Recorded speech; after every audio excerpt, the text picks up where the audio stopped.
Okay, we continue Sefer Ha-Aggadah. Now, this is a new period. So we're speaking about after the destruction, around the year 110. So it's the beginning of the 2nd century.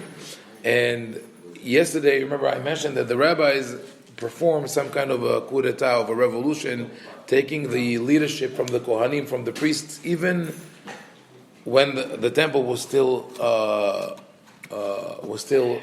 built, was still there, and definitely more after the destruction. But what happened after that was that within the rabbinic leadership, there was formed some kind of a group of elite, the descendants of the house of David. Those who were always the presidents and the head of the Bedin. Some of them descendants of Hillel. We know the names Hillel, Rabban Gamliel Zaken, Rabban Shimon ben Gamliel, etc. There was one short period after the destruction when they were not in control, and when Rabban Yohanan ben Zakkai was in charge, and that was because the Romans did not want to have at the head of the Sanhedrin or the Bedin someone who's from the Bet David dynasty, because they were afraid that they will have messianic aspirations, that they will lead the people to rebellion, etc. So, but after that, the leadership went back to the family. And here we have the problem that exactly what the rabbis were fighting before with the Kohanim. They said that your lineage doesn't matter as much as your personal achievements and stature. And with the Kohanim, just like we saw with the story about the sons of Aili in the beginning of Shemuel, that could have been very easily cast aside. The power corrupts, and people forget their true mission or their true role. Now, here we will see there was very serious tension between the president of the Bedin, the famous Rabban Gamliel, and the other rabbis. Now, it's not that Rabban Gamliel Chas v'Shalom was corrupt, but in the eyes of the other rabbis, he was not the most qualified to be the leader. He was not as knowledgeable as others. Then that was one problem. The other problem was that Rabban Gamliel knew that there are inner tensions within the nation and among the scholars, and he ruled with an iron fist. And it sometimes works, but not always. And we'll see what happens here. So there are 3 stories of clashes between Rabban Gamliel and Rabbi Yoshua. Today, if we don't read the Talmud, mostly we remember their names from the Haggadah. Rabban Gamliel Omer, Kol Shel Amar Shlosha Devarim Elu B'Pesach. Remember, Rabbi Yoshua, we remember from the 5 sages who were sitting in Bnei Berak. But they had a lot of, every time they have Bedin in session, they could have a conflict, and this happens. So here's the story. Ba'u Shnayim V'Amru, Reinu Bizmano, Uvelel Iburo Lo Nir'a. That's from the time where they used to determine the new month by the testimony of people who saw the new moon. So actually people had to come and say, we've seen the new moon, and they are being investigated, and then the Bedin declares the month starts today. Today we don't do it, we rely on the calendar. Now, those 2 people came, and there were 2 witnesses, and they said, we saw the moon. They relied on them. Rabban Gamliel accepted them. But then, on the following night, which is called Leil Iburo, the night that the moon should be seen every day, every night, a little bigger. The moon was not seen at all in a clear sky. So that seemed as if those 2 witnesses were false witnesses. They were lying, and it was a common tactic at the time of the descendants of the Kohanim or the Kutim, Sadducees, to try to thwart the Hebrew calendar. They were trying to take their way with the calendar. But Rabban Gamliel accepted the witnesses. He says, once I accepted their testimony and I announced the new month, that's it. Amar Rabbi Dosa ben Arkinas, one of the elders at the time, said, Aidei shekerem, he'ach me'edin ala isha sheyalada, ulmaha keresa ben shinea. They said they are false witnesses. This is equivalent to someone who comes and says, this and that, a lady who was expecting, this woman, she gave birth. You see her the next day, she's in full pregnancy. Right? So that's obvious. You don't need any questions. You know that this was a lie. Amar lo Rabbi Yoshua, Rabbi Yoshua told Rabbi Dosa, I agree with you. So now two rabbis disagreed with Rabban Gamliel. The elder, Rabbi Dosa, and the younger one, Rabbi Yoshua. Now Rabban Gamliel didn't want to deal with the older one, even though he was the one who made the statement first. He went after the younger one, who was more or less of his status in terms of age and knowledge. שלח לו רבן גמליאל לרבי יהושע, גוזרני עליך שתבוא אצלי במקלך ובמעותיך ביום הכיפורים שחל להיות בחשבונך. So Rabban Gamliel now wants to make a public display of Rabbi Yoshua to show everyone there's no such thing that you disagree with me. I'm the head of the Sanhedrin. I'm the leader. You must follow my decisions. How am I going to show everybody that? He tells Rabbi Yoshua, you are going to come visit me on Yom Kippur, on your Yom Kippur, not my Yom Kippur, because that difference of Rosh Chodesh made, according to Rabban Gamliel, it's Wednesday, according to Rabbi Yoshua, it's Thursday.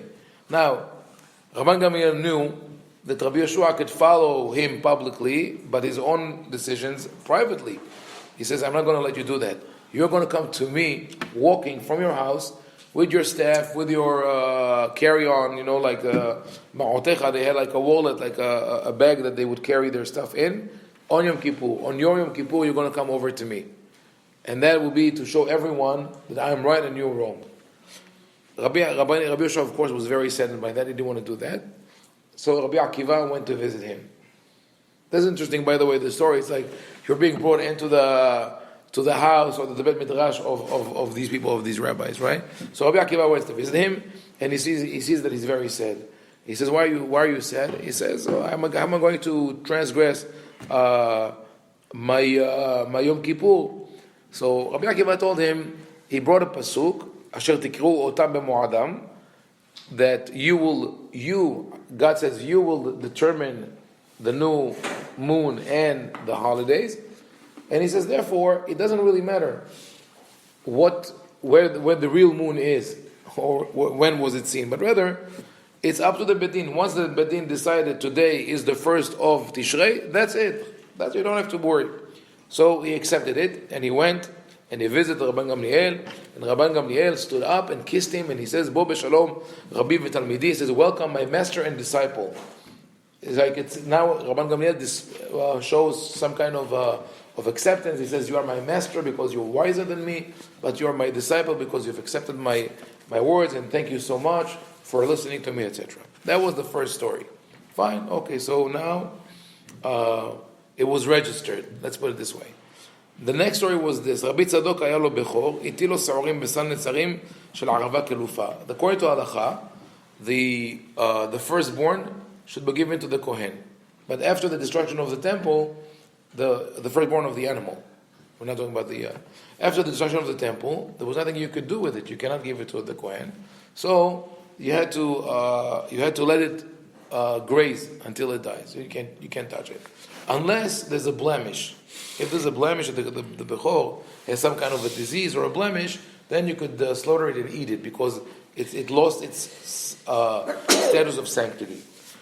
Now, there could be a situation where the owner of this firstborn animal, there were many of them, would deliberately cause this animal to be defected, and so to allow himself to eat it, right?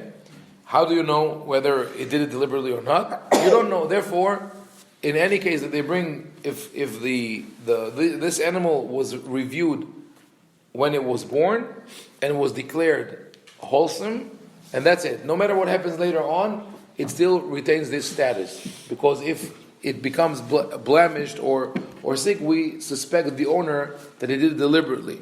Now, Rabbi Tzadok was a great Talmid Chacham and a righteous person. And he had this firstborn animal, and he fed it with barley that was served besal netzarim shel arava klufa. It was a sort of a wicker basket made from the leaves or the bark of the willow tree, which could have splinters, could be sharp. And as the lamb was eating the barley, its lip was cut. Now it's still healthy, but you cannot sacrifice such an animal. So within this whole system of rules, Rabbi Tzadok would have been allowed to slaughter it and eat it himself. And obviously, he did not do it deliberately, because a righteous person, he doesn't want to do that. So he came to Rabbi Yoshua, his friend, and asked him the question. He says, "Klum hilaknu ben haver le'am haaretz." Is there a difference between a knowledgeable person and an ignorance? Meaning that you know that I would not do it deliberately? Rabbi Yoshua says, yes, there is a difference, meaning you could rely on that and eat the animal. Now, Rabbi Tzadok, that was not sufficient for him. He went and he asked Rabban Gamliel. Rabban Gamliel says, no, there's no difference. You cannot eat the animal. So now, Rabbi Tzadok, you would have expected him to say, okay, keep quiet, go home and decide what do you want to do. Do you want to follow the head of the Sanhedrin, or you want to follow your colleague? Instead, he tells the Rabban Gamliel, the head of the Sanhedrin, but Rabbi Yeshua told me the opposite. So why are you doing that? It's like just causing tension, right? But he did that. Maybe he wanted to see what will happen. He says, wait until everybody comes into the assembly hall. Once they came in, he told Rabbi Tzadok, okay, ask your question. He says, here's my question. So Rabbi Yeshua answered publicly, there's no difference. Remember, that's not the answer that he originally gave. Originally he said, there is a difference between a scholar and an ignoramus, and you can eat the animal. Now he changes his word, his psak, he says, there's no difference. Rabban Gamliel says, but I was told in your name the opposite. Right? And of course, obviously, like Matya says, Rabbi Yeshua privately said his own opinion. Publicly, he agrees with but Rabban Gamliel is not happy with that. He says, stand up, we're going to testify against you. Rabbi Yeshua stands up and he says, I cannot deny it that I said differently, because that person who said that I told it to is here and he's alive. I cannot, there's no way I can deny him. So, standing up while everybody was sitting at the assembly hall was considered public shaming. And Rabbi Yeshua kept standing until everybody told the speaker, that I mean like a loudspeaker. At the time, there were no microphones. So what is the microphone? There's next to the rabbi, Rabban Gamliel, there's a man with a booming voice who repeats everything the rabbi says. His name was Rabbi Chutzpita Meturgeman. So they said, stop. Don't broadcast the rabbi. And that forced Rabban Gamliel to sort of forgive Rabbi Yeshua and let him sit down. So now, strike two. First, he sort of humiliated him by making him come on Yom Kippur, and Rabbi Yeshua found a way somehow to reconcile with that. And now the second time he embarrassed him publicly. Then there was a third case, and that sort of sealed the deal. Talmid Echad, just now, the development of the story is this. Originally, it was a case that had nothing to do with Rabbi Yoshua, right? The witnesses came, testified about the moon. Rabbi Dosa made a comment, Rabbi Yoshua just seconded it, still he got hit. The second time, it was Rabbi Tzadok, a known person, a case that he had, a real case of a problem, came to ask Rabbi Yoshua, and then Rabbi Gamliel. Now, there's a theoretical question. A Talmid, just a disciple, we don't know who it is yet, comes to Rabbi Yoshua and says, Tfilat Arvit, praying Arvit at night, is it mandatory or optional? Because the rabbis originally only instituted two tefillot, Shaharit and Minha, which are parallel to the sacrifice of the morning and the sacrifice of the afternoon. He says, what about Arvit? Is it mandatory or optional? Rabbi Yoshua says, it's optional. That Talmid now goes to Rabban Gamliel. Says, is it mandatory or optional? Rabban Gamliel says, mandatory. What does this Talmid disciple, what does he do? He says, but Rabbi Yoshua said the opposite. What is the trend here? Something is brewing, right?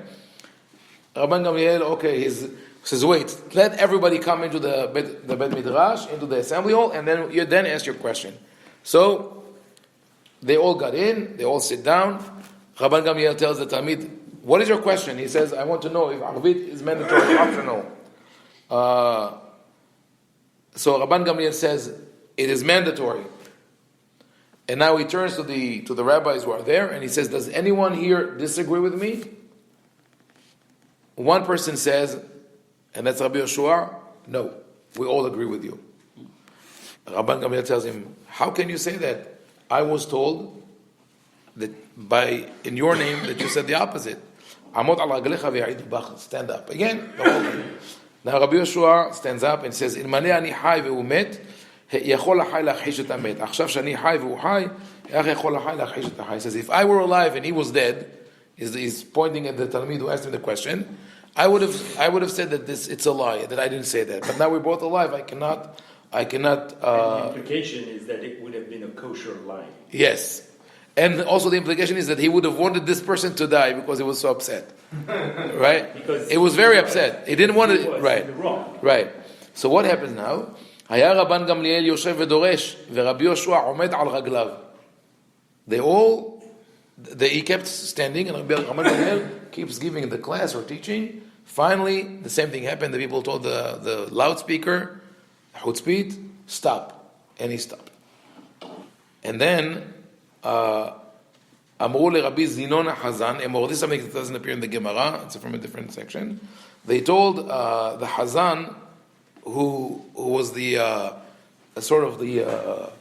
also a different type of loudspeaker at the time, not like the Hazan that we have today. His name, by the way, was Zinon. Interesting. It's a Greek name. Now we know it as the one of the noble gases. So they told Zinon, we want you to say a pasuk, like reading Tehillim. He says, okay. He stands up. They tell him, say this pasuk. Some of the rabbis shows the pasuk. What is the pasuk? Ki almi lo avera ra'atcha tamid. It's an obscure pasuk from the book of Nahum. Who was not afflicted by your evil? Who are they talking to? To Rabban Gamliel. This is a harsh rebuke. And then what happens is a murmur started among the people, and they said, how long are we going to accept this tyranny of Rabban Gamliel, that he humiliates and tortures Rabbi Yoshua publicly? We cannot accept it anymore. Now, what happened was that was the revolution, that was the coup d'etat that I was talking about. The rabbis and the people said, we cannot accept Rabban Gamliel as the head of the Sanhedrin. So this is the first display of democracy that we find in our tradition. Before that, all we have are biblical sources. When you want to get rid of the previous king, either the prophet appoints the new king, or the people assassinate, or another guy, assassinate. Here there's no assassination. It's a sort of democratic process, but there is a grassroots movement. It comes from the people. Now, the interesting thing is that later on, the Gemara says, who was this Talmid? Who was the guy who stirred this whole conflict? Rabbi Shimon Bar Yochai. The Gemara says in Masechet Brachot, Ve'odo Talmid, Rabbi Shimon Bar Yochai. Rabbi Shimon was a very close friend of Rabbi Yoshua. So it means that even though Rabbi Yoshua was genuinely upset with him, Rabbi Shimon, in my opinion, did not do it. It didn't go and ask Rabbi Yoshua a question because it bothered him. He wanted to create a conflict. He saw what happened with Yom Kippur. He saw what happened with Rabbi Tzadok. He said, this time, I'm not going to let it go like that. We have to recognize who Rabbi Yoshua is. So he started the whole conflict, and he wanted to really create this unease among the people to remove Rabban Gamliel. And eventually, as we know, Rabban Gamliel was removed. They appointed, instead of him, they were considering who should replace him. They said it would have been appropriate to put Rabbi Yoshua because he's the most knowledgeable. But there would be too much of a to add insult, right, to injury. We don't want to do that. They thought maybe Rabbi Akiva. They said Rabbi Akiva, his genealogy, because he was a descendant of converts. Not that it is not that he cannot be at the head of the Sanhedrin, but it will be susceptible to attacks from other people and from the right. But they call it Chut Avot. So they appointed Rabbi Elazar ben Azariah, and according to tradition, Rabbi Elazar ben Azariah was very young at the time, and he told his wife, "I don't know if I should accept it." She said, "No, you accept this position," and his hair turned white overnight because of the worries. And that's why he says, "Arani keven shiv'im shana." I look like a 70 years old, even though I'm not. But that's not the pshat. The pshat is that he accepted it and he became Rosh Yeshiva. And but the rabbis and the people were flexible, and after a while, they felt that they do need Rabban Gamliel on top, but when he learned his lesson, so they created a system of a rotation where Rabban Gamliel was leading for 2 weeks and Rabbi Elazar ben Azariah for 1 week. And but the story is not over yet. Tomorrow we'll see what happened when Rabban Gamliel went to appease Rabbi Yoshua. What went between them? But I think it's extremely important to know that story and to see that when we see that rabbis, leaders, whoever they are abusing their power, even if they're knowledgeable, but when they deal with other people with this kind of harsh measures, it is incumbent upon us, when we have the right, to confront them and to fix the situation. Baruch Adonai, Ha'olam, Amen.